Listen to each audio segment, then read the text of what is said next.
আমরা এমন একটা সময়ে বসবাস করছি যে সময়ে নারীরা তারা তাদের পোশাক যত বেশি খুলতে পারে তত টাকা পায়, আর তারা যত বেশি পোশাক পরবে তত তারা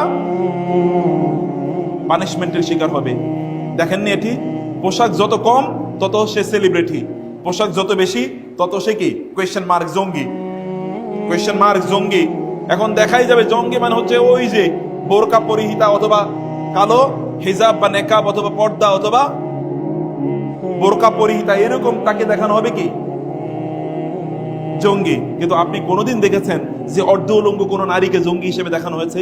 ও তো সবচেয়ে বড় জঙ্গি, ওর চেয়ে জঙ্গি অথবা ওর চেয়ে সন্ত্রাসী আর কেউ হতে পারে না এই পৃথিবীতে, কারণ হাজার হাজার মানুষকে ও ধ্বংস করে দিয়েছে। কিন্তু তাকে সেলিব্রেট করা হয় এবং তাকে বলা হয় সেলিব্রিটি, তাকে বলা হয় মডেল। মডেল মানে তো আপনারা বুঝেন অন্যের জন্য অনুসরণীয়, তাকে বলা হয় অনুসরণীয়। সে যদি অনুসরণীয় হয় তাহলে অন্যদের অবস্থা কি হওয়া উচিত? তাহলে শয়তানের অবস্থা কি হওয়া উচিত?